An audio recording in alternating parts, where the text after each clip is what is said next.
उदयपुर पूर्व राज परिवार में राज तिलक की रस्मों को लेकर छिड़ा विवाद थम गया है। चौथे दिन शाम करीब 6:30 बजे लक्ष्यराज सिंह मेवाड़ ने खुद द्वार पर आकर गेट खोला और उसके बाद सभी का आभार भी व्यक्त किया। उन्होंने कहा कि मैं सरकार का, शहरवासियों का और प्रशासन का धन्यवाद देना चाहता हूं और उदयपुर में फिर से सौहार्द का माहौल कायम हुआ है। उदयपुर में पिछले 4 दिनों से जो स्थिति बनी हुई थी, खासतौर से मेवाड़ के पूर्व राज परिवार व नाथद्वारा के विधायक विश्वराज सिंह मेवाड़ के पिता महेंद्र सिंह मेवाड़ का 10 नवंबर को निधन हो गया था। उसके बाद उत्तराधिकारी के तौर पर उनके पुत्र व नाथद्वारा के विधायक विश्वराज सिंह मेवाड़ को 25 नवंबर को चित्तौड़गढ़ दुर्ग पर स्थित फतेह प्रकाश महल में उनके राज तिलक की रस्म निभाई गई। उसके बाद वे राज तिलक की रस्म के बाद उदयपुर पहुंचे, जहां पर सिटी पैलेस के अंदर धूणी है, वहां दर्शन करने के लिए जाने वाले थे और उसी दौरान उनके चचेरे भाई लक्ष्यराज सिंह व चाचा अरविंद सिंह मेवाड़ द्वारा सिटी पैलेस के गेट बंद कर दिए। इसके चलते विश्वराज सिंह मेवाड़ के साथ उनके समर्थक भी नाराज़ हो गए। उनका कहना था कि उन्हें सिर्फ दर्शन करके वापस आना है। इसके पीछे की कहानी बताई जाती है कि विश्वराज सिंह मेवाड़ के पिता महेंद्र सिंह और अरविंद सिंह दोनों के लंबे समय से 40 साल के करीब से संपत्ति का विवाद चल रहा है और इसी के चलते उन्होंने गेट बंद कर दिया और बताया जा रहा है कि काफ़ी तादाद में लोग थे, इसी के चलते सिटी पैलेस को बंद कर दिया। आखिर में सरकार की दखल हुई, मुख्य रूप से मुख्यमंत्री भजन लाल शर्मा ने दखल दी और उसके बाद बड़े अधिकारी उदयपुर भेजे गए। दोनों ही पक्षों से समझाइश की और समझाइश के बाद विश्वराज सिंह मेवाड़ को सिटी पैलेस में प्रवेश दिलाते हुए वहां पर धूणी के दर्शन करवाए गए। इस तरह उनकी रस्म पूरी हुई और रस्म पूरी होने के साथ ही विवाद भी थम गया। लेकिन फिलहाल अभी सिटी पैलेस और आसपास के क्षेत्र में धारा 163 लागू हैं, लेकिन सिटी पैलेस के द्वार अभी तक नहीं खुले हैं। पुलिस ने बैरिकेड वहां से हटा दिए हैं, पुलिस जाब्ता भी वहां से हटा लिया है। कुछ पुलिसकर्मी तैनात हैं, लेकिन बाजार खुल गया है। लेकिन अभी तक सिटी पैलेस चौथे दिन भी बंद रहा। लगातार यहाँ टूरिस्ट जो आ रहे हैं, पर्यटक की नगरी हैं और वो जैसे ही सिटी पैलेस के वहाँ पहुँच रहे हैं तो द्वार बंद मिल रहे हैं। इस कारण पर्यटक वापस बेरंग लौट रहे हैं, मायूस होकर जा रहे हैं। 4 दिन तक सिटी पैलेस बंद होने से लाखों रुपए का नुकसान भी हुआ है। दैनिक भास्कर में डिजिटल खबर के अनुसार 4 दिन तक सिटी पैलेस बंद होने से करीब 40 से 50 लाख रुपए का नुकसान होना बताया जा रहा है। बताया जा रहा है कि नवंबर और दिसंबर का महीना टूरिस्ट सीजन का पीक पॉइंट रहता है। इस दौरान काफ़ी पर्यटक उदयपुर में घूमने आते हैं और इन 2 महीनों में के दौरान उदयपुर आने वाला लगभग हर पर्यटक सिटी पैलेस घूमने ज़रूर जाता है। यहाँ सिटी पैलेस में प्रतिदिन करीब 4000 से 5000 तक पर्यटक सिटी पैलेस भ्रमण के लिए आते हैं और इस अनुसार करीब 40 से 50 लाख रुपए का नुकसान इन 4 दिनों में हुआ है। अभी सिटी पैलेस फिलहाल बंद है, हो सकता है कल खुल जाए। आपको बता दें कि 25 नवंबर को चित्तौड़गढ़ में उदयपुर के पूर्व राज परिवार के सदस्य व नाथद्वारा के विधायक विश्वराज सिंह मेवाड़ के राज तिलक की परंपरा निभाई गई। उसके बाद उन्हें एकलिंगनाथ का दीवान 77वां दीवान घोषित कर दिया गया।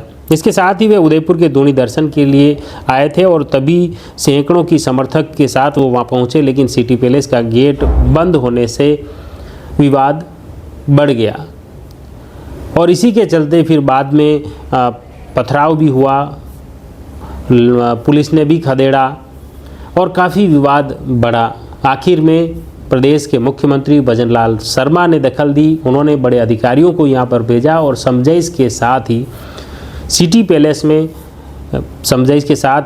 पैलेस में विश्वराज सिंह मेवाड़ को धूणी के दर्शन करवाए गए और इसके साथ ही विवाद थम गया है। आपको बता दें कि विवाद के दौरान खास तौर से जब इस जगह धूणी के जो धार्मिक स्थल हैं उसको लेकर विवाद उपजा था, इस विवाद के बाद प्रशासन द्वारा एक कदम उठाया गया। उसके तहत घंटाघर थाना पुलिस द्वारा अतिरिक्त जिला कलेक्टर व अतिरिक्त जिला मजिस्ट्रेट के समक्ष रिपोर्ट पेश की गई कि कानून एवं शांति व्यवस्था को देखते हुए धार्मिक स्थल को कुर्क किया जाना है और इसी के तहत अतिरिक्त जिला मजिस्ट्रेट के आदेश पर विवादित धूनी व उसके आसपास के कुछ रास्ते को कुर्क किया गया। कुर्की के साथ ही अतिरिक्त जिला मजिस्ट्रेट द्वारा विपक्षी सिटी पैलेस के ट्रस्ट से जवाब तलब किया गया। जवाब मिल चुका है, लेकिन फिलहाल कानून एवं शांति व्यवस्था को लेकर पुलिस और प्रशासनिक अधिकारी वहां पर डटे हुए हैं, जुटे हुए हैं। और दूसरी तरफ जो पथराव हुआ, अशांति का माहौल हुआ, कुछ लोग घायल भी हुए, इस मामले में अलग से एफआईआर घंटाघर थाने में दर्ज हुई हैं, उसको लेकर भी अलग जांच चल रही हैं। ये जो घटनाक्रम की शुरुआत होती है मुख्य रूप से 10 नवंबर को पूर्व राज परिवार के मुखिया महेंद्र सिंह मेवाड़ का देवलोक गमन होता है। उसके बाद 24 नवंबर को सिटी पैलेस और एकलिंग जी मंदिर के महाराणा मेवाड़ फाउंडेशन ट्रस्ट के अधीन बताते हुए आम सूचना जारी की जाती है। 25 नवंबर को इसमें बाहरी व्यक्ति का प्रवेश रोक दिया जाता है और इसी दिन विश्वराज सिंह मेवाड़ एकलिंग जी के 77वें दीवान के रूप में उनका तिलक दस्तूर चित्तौड़गढ़ के किले पर होता है।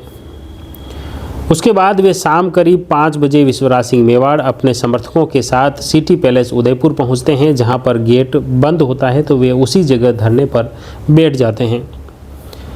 प्रशासन द्वारा दोनों पक्षों से लंबी वार्ता होती है, समझाइश के प्रयास होते हैं, लेकिन आधी रात तक वो वहीं पर धरने पर बैठे रहते हैं। लेकिन न तो सिटी पैलेस का द्वार खुलता है और न ही विश्वराज सिंह मेवाड़ दर्शन कर पाते हैं।